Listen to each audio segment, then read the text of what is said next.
الحمد لله وحده والصلاة والسلام على من لا نبي بعده أما بعد أعوذ بالله من الشيطان الرجيم بسم الله الرحمن الرحيم إن عدة الشهور عند الله 12 شهرا اللہ تعالیٰ نے جب سے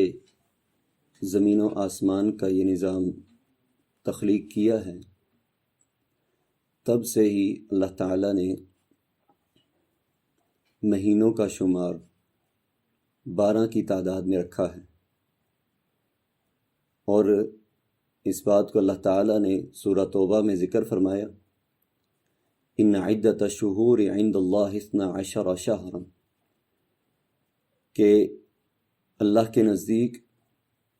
مہینوں کی تعداد وہ 12 ہے جب سے اللہ نے زمین و آسمان کو تخلیق فرمایا ہے۔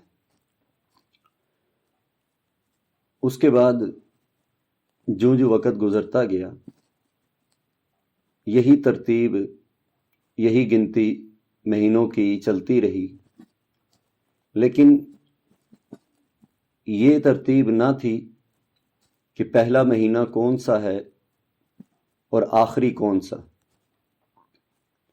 رسول اللہ صلی اللہ علیہ وسلم کی ہجرت کے بعد،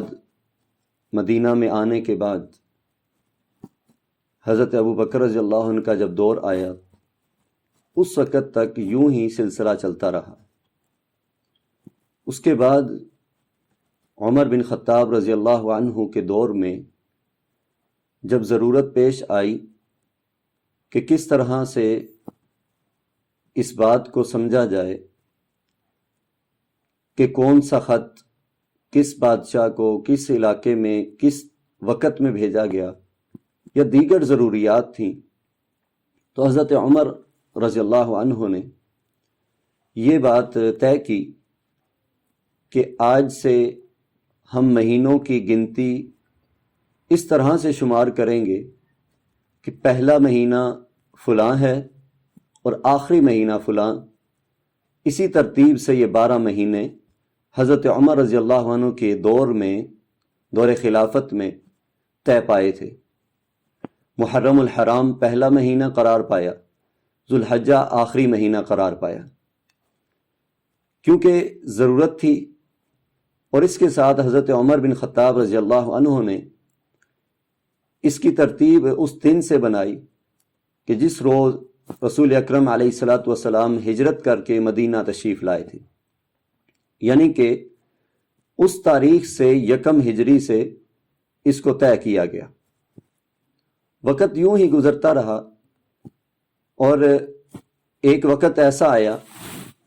کہ جب امت مسلمہ میں ایک نئی چیز نے جنم لیا، اور وہ یہ تھا کہ لوگ نئے سال کی مبارکباد دینا، نیو ایئر کو منانا، اس کو ضروری سمجھنے لگے۔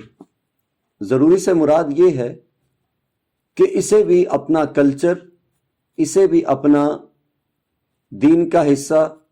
یا کسی صورت میں بھی اپنے ساتھ اسے جوڑنے لگے، حالانکہ اس کا تعلق اسلامک ہسٹری سے نہ کبھی تھا اور نہ ہو سکتا ہے، کیونکہ مہینوں کا شمار تو اللہ نے 12 یوم اول سے ہی کیا، لیکن جو پہلا، دوسرا، تیسرا مہینہ حضرت عمر کے دور میں سے شروع ہوا تو اس کے بعد آج تک اس کی تعداد یوں ہی چلتی رہی۔ کسی سال میں بھی ہیپی نیو ایئر کا فنکشن اسلامک ہسٹری میں ہمیں نہیں ملتا۔ اس میں 2 باتیں ہمیں سمجھنی ہوں گی۔ ان میں پہلی بات یہ ہے کہ آیا کہ جو بندہ نیو ایئر کی مبارکباد دیتا ہے یہ درست عمل ہے، اور دوسرا یہ کہ جو بندہ ہیپی نیو ایئر کسی دوسرے کو کہتا ہے، نئے سال کی مبارکباد دیتا ہے، تو جواباً اسے یہی الفاظ کہنے درست ہیں یا نہیں۔ اس میں پہلی بات کہ کسی کو مبارکباد دینا نئے سال کی، جس طرح ہمارے ہاں چل رہا ہے، یہ تو کسی طرح سے بھی درست نہیں ہے، کیونکہ انسان کی زندگی کا ایک سال مزید کم ہو گیا ہے، اور جب سال کم ہو رہا ہے، زندگی کم ہو رہی ہے، تو یہ سمجھنا کسی کے لیے مشکل نہیں ہے کہ اس کی زندگی اختتام کی طرف بڑھ رہی ہے۔ تو جب انسان موت کے قریب تر ہوتا جا رہا ہے تو اس پر مبارکباد کس بات کی؟ اور دوسری بات کہ جب دوسرا کوئی مبارکباد دے تو اسے جواب دینا چاہیے یا نہیں؟ اگر جواب دینا ہے تو وہ کس طرح سے؟ دوسرا کوئی مبارکباد دیتا ہے تو اس کا جواب دینے کی جو ضرورت ہے وہ صرف اس حد تک ہے کہ اسے دعائیہ کلمات دیے جائیں، اسے دعائیہ کلمات کے ساتھ جواب دیا جائے، اور وہ کیا ہے کہ آنے والا سال تمہارے لیے، میرے لیے وہ برکت کا باعث بنے، آنے والے سال میں میرے لیے، تمہارے لیے اللہ کی جانب سے رحمتوں کا نزول ہو۔ اس طرح کے الفاظ کے ساتھ اسے جواب دیا جائے، نہ کہ یہ کہنا کہ ہیپی نیو ایئر یا نئے سال کی مبارک ہو، کیونکہ جو پہلی بات میں نے ذکر کی ہے اسے سامنے رکھتے ہوئے جب زندگی کم ہو رہی ہے تو مبارک نہیں دی جاتی۔ مثال کے طور پر ایک بندہ کینسر کا مریض ہے، دن بدن اس کا کینسر بگڑتا جا رہا ہے، اور پھر ایک وقت آتا ہے کہ ڈاکٹرز اسے آخری سٹیج پر قرار دیتے ہیں، اسے آخری سٹیج پر کہہ دیا جاتا ہے کہ یہ بندہ اب چند دن کا مہمان ہے۔ اب جب ایسا بندہ اس کے سامنے نئے سال کا تذکرہ ہو، اسے کوئی جا کر کہے کہ ہیپی نیو ایئر، تمہیں نئے سال کی مبارکباد ہو، تمہیں نئے سال کی مبارک ہو، تو کیا وہ اس بات کو قبول کرے گا؟ قطعاً نہیں۔ ہو سکتا ہے کہ وہ غصے میں آئے، اسے برا جانے، اور یقیناً ایسا ہے، کیونکہ اسے کینسر کی آخری سٹیج پر ڈاکٹرز نے قرار دیا ہے کہ یہ اب چند دنوں کا مہمان ہے، بجائے اس کے کہ اسے حوصلہ دیا جائے، اس کے ساتھ اس کے دکھ درد میں شریک ہوا جائے، اسے کہا جائے کہ تمہیں نئے سال کی مبارکباد ہو۔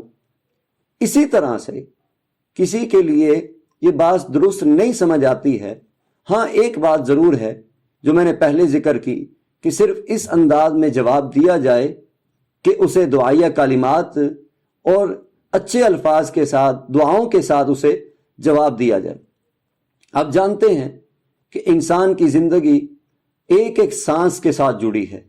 ایک ایک سانس کے ساتھ انسان کی زندگی کا تعلق ہے، اور ایک پورا سال جب گزر جائے، ایک پورا سال جب بیت جائے، تو اس کے بعد نئے سال کی مبارکباد دینا یہ قطعاً درست نظر نہیں آتا ہے۔ دوسری بات یہ ہے کہ یہ اسلامک ہسٹری میں کہیں پر بھی نہیں ملتا۔ یہ ملتا ہے تو ہمیں اغیار سے ملتا ہے، یہ ملتا ہے تو ہمیں غیر مسلموں سے ملتا ہے۔ مسلمانوں کا نہ یہ کلچر تھا اور نہ کبھی ہوا ہے۔ تو اغیار سے ملی ہوئی چیز، رسول اللہ صلی اللہ علیہ وسلم نے فرمایا من تشبہ بقوم فہو منہم، جس نے جس قوم کی مشابہت کی وہ انہی میں سے ہوگا، قیامت کے دن انہی کے ساتھ اٹھایا جائے گا۔ تو ہم نے ان کے کلچر کو فالو کرنا ہے یا رحمت کونین علیہ الصلوۃ والسلام کی دی ہوئی سیرت پر عمل پیرا ہونا ہے؟ تو ہر مسلمان جو عقل و شعور رکھنے والا ہے وہ اس بات کو اچھی طرح سمجھ سکتا ہے کہ ہم نے اغیار کے کلچر کو نہیں بلکہ رسول اللہ صلی اللہ علیہ وسلم کی زندگی کو فالو کرنا ہے، آپ کے اسوہ حسنہ کو اپنانا ہے۔ اسی لیے تو کسی نے کہا تھا ایک اور اینٹ گر گئی دیوار حیات سے، نادان کہہ رہے ہیں نیا سال مبارک ہو۔ اسی پر میں اپنی بات کو ختم کروں گا، اور یہ آپ کے لیے بھی سبق اور آپ کے لیے بھی ایک میسج دوں گا کہ نئے سال کی مبارکباد میں، نئے سال کے فنکشنز میں جو ہیپی نیو ایئر کے نام سے منائے جاتے ہیں، شرکت کرنے کے بجائے اپنے گزشتہ سال پر نظر دوڑائیں، اپنی گزشتہ زندگی پر نظر دوڑائیں کہ ہم نے اس میں کیا کمایا ہے اور کیا کھویا ہے، ہم نے اللہ کو راضی کیا ہے یا ناراض کیا ہے۔ جس طرح سے بھی ہم نے پچھلا سال گزارا، پچھلا وقت گزارا ہے، اس پر محاسبہ کریں۔ اللہ قرآن میں فرماتا ہے کہ جو بندہ قد افلح من تزکا، جس نے اپنا محاسبہ کیا، جس نے اپنا محاسبہ کر لیا وہ بندہ فلاح پا جاتا ہے، وہ کامیاب ہو جاتا ہے۔ اللہ سے دعا ہے اللہ مجھے آپ سب کو سمجھ کر عمل پیرا ہونے کی توفیق عطا فرمائے۔ وما علیہ الا البلاغ المبین۔